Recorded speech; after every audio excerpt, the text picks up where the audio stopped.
Assalamualaikum warahmatullahi wabarakatuh. Sakit hati, kekasih pergi tanpa alasan, ditinggal menikah dengan orang lain. Itu memang hal-hal yang membuat kita menjadi sangat pilu. Salah dalam mengambil keputusan dan memilih orang, mungkin iya. Dan kesalahan masa lalu tersebut tidak bisa kita putar ulang untuk kita perbaiki kembali. Melupakan masa lalu yang kelam, menyakitkan, dan membuat trauma tentu tidak mudah dan sangat mengganggu psikologis.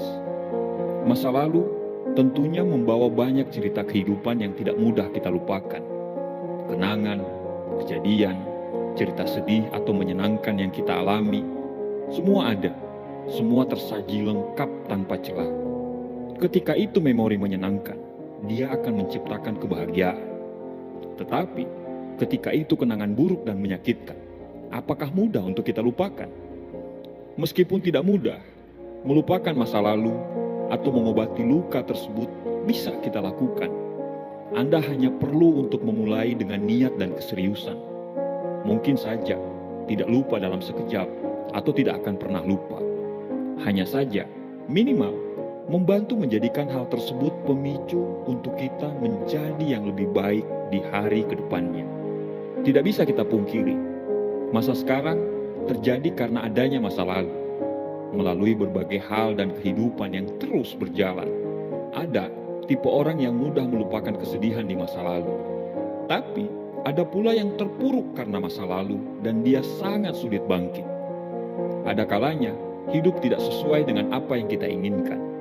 Meski sudah direncanakan pun tidak seperti apa yang diharapkan.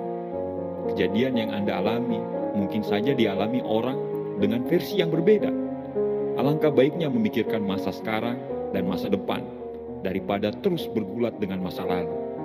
Kita tidak akan bisa mengobati luka hati dengan selalu mengingat masa lalu. Jika sebelumnya Anda terjebak dalam hubungan cinta mati, tapi mulai dikontrol, kurangi intensitasnya sehingga ketika Anda mengingat lagi, Anda sudah tidak menangis sama sekali ketika mengingat kejadian tersebut. Yang kelima, bertemanlah dengan masa lalu. Kalau melupakan adalah hal tersulit untuk dilakukan, bagaimana jika berteman dengan masa lalu? Trauma masa lalu memang sungguh menyakitkan dan tidak mudah untuk dilupakan. Di awal pastinya seperti itu. Namun setelah melalui berbagai macam proses, lambat laun masa lalu Anda akan menjadi teman setia. Ketika Anda mengingatnya, Anda bisa memetik hikmah dari kejadian tersebut. Paksakan diri untuk berteman dengan masa lalu. Jangan dihindari bila dia datang dalam ingatan kita. Di awal memang akan sangat sulit dan sangat sakit. Tapi ketika terus kita paksakan, lama-lama insya Allah akan menjadi kebiasaan. Yang keenam, selalu berpikir positif. Yakinlah bahwa semua masa lalu tersebut akan memberi hikmah pada kehidupan kita di masa yang akan datang. Cobalah berpikir positif dan lakukan upaya terbaik supaya hidup lebih produktif. Melakukan banyak aktivitas menyenangkan dan giat bekerja akan membuat pikiran buruk terkait masa lalu tersebut akan lenyap di kepala Anda. Meskipun memang tidak akan sepenuhnya lenyap. Nomor 7, ikhlas dan senantiasalah berdoa. Kata ikhlas memang mudah untuk diucapkan. Namun ketika dilakukan, itu akan sangat sulit sekali. Mampu menerima apapun yang terjadi di masa lalu yang sudah lewat akan membuat jiwa, raga, hati kita akan lega bukan main. Berdoa menjadi salah satu hal penting yang tidak boleh kita tinggalkan. Percayalah bahwa kekuatan doa akan datang melebihi apapun.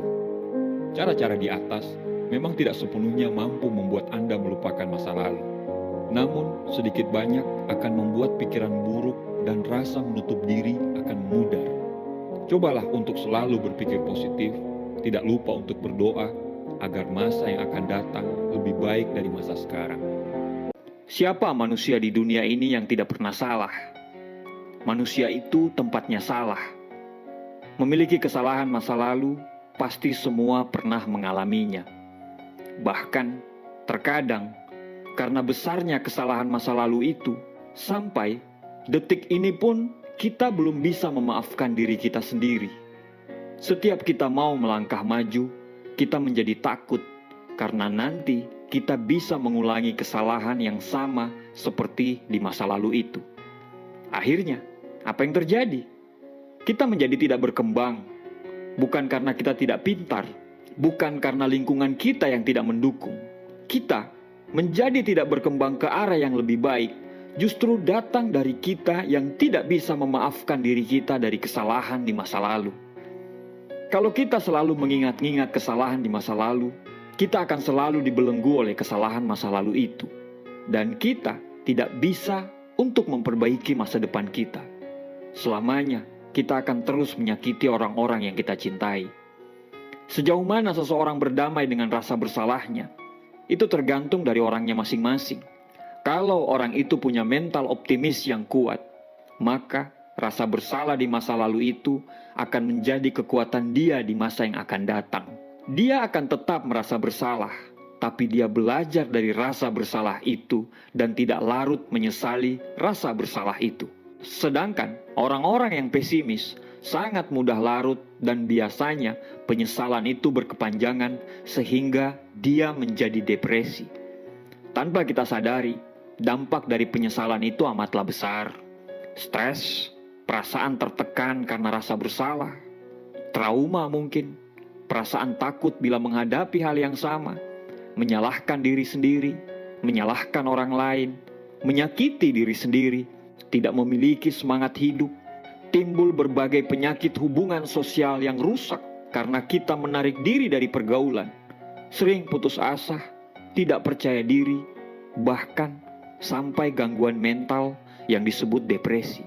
Jangan salahkan bila teman-teman dan lingkungan sekitar menjauh darimu, karena memang menurut Mario Teguh, orang-orang yang hidup dalam penyesalan tentang masa lalunya itu tidak menarik menjadi teman seperjalanan menuju masa depan. Penyesalan memang datang selalu di belakang, tetapi menyesali peristiwa yang sudah terjadi dan tidak bisa diulang lagi merupakan perbuatan yang sia-sia. Cara untuk mengatasi penyesalan adalah berani menghadapi kenyataan dengan sikap optimis dan berpikir positif. Bebaskan dirimu dari rasa bersalah di masa lalu. Masa lalu tidak bisa kita ubah. Jangan hidup di masa sekarang hanya untuk menyesali masa lalu. Kenapa kaca mobil untuk melihat ke depan lebih besar daripada kaca spion yang untuk melihat ke belakang? Karena masa depan lebih besar daripada masa lalu kita. Masa depan lebih penting daripada masa lalu kita. Bebaskan dirimu dari rasa bersalah. Bebaskan dirimu dari belenggu kesalahan masa lalu. Bebaskan diri dari ikatan penyesalan dan miliki keberanian untuk mengambil arah baru. Dan hentikan hal-hal yang merugikan diri sendiri. Jangan ulangi kesalahan yang sama. Berdamailah dengan diri sendiri. Bebaskan cengkraman ikatan emosional masa lalu yang membebani dan menyiksa dirimu. Yakini dan miliki percaya diri bahwa kita mampu mengatasi situasi serta yakin mampu menghadapi tantangan hidup di masa yang akan datang. Hindari orang-orang yang hanya meracuni saja, yang hanya membuat hidup kita menjadi pasif.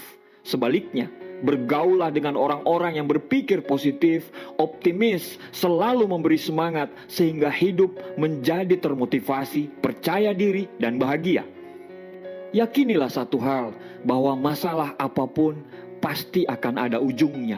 Dekatkan diri pada Allah dan mohon pengampunannya sehingga jiwa kita menjadi tenang. Jadilah penyesalan itu sebagai pembelajaran hidup. Hal yang harus diingat ialah ketika pernah mengalami masa lalu yang tidak diinginkan, jangan patah semangat. Tetap berusaha untuk memiliki cita-cita tinggi meraih masa depan yang lebih baik. Jangan sampai masa lalu yang buruk itu terulang lagi. Justru hal tersebut bisa menjadi pelajaran dan cambukan agar lebih giat dan bersemangat untuk meraih masa depan yang cemerlang. Setiap orang memiliki kesempatan untuk berubah ke arah yang lebih baik daripada sebelumnya. Memang tidak mudah untuk melalui fase perubahan diri dari seorang yang buruk menjadi seorang yang lebih baik. Tetapi demi mendapatkan masa depan yang lebih baik, kamu tidak perlu mencemaskan masa lalumu. Melangkahlah dengan hati yang mantap. Tidak perlu kamu memperhatikan setiap orang yang meremehkan dirimu karena suatu kesalahan yang sudah kamu perbuat di masa lalu. Hal yang terpenting adalah kamu sudah menyadari dan mau melakukan perbaikan dari kehidupan di masa lalu. Ketika kamu mampu menjadi pribadi yang lebih baik dari sebelumnya, percayalah bahwa Allah sudah menyiapkan takdir terbaiknya untukmu dan untuk masa depanmu. Alhamdulillah untuk masa lalu kita, dan bismillah untuk masa depan kita.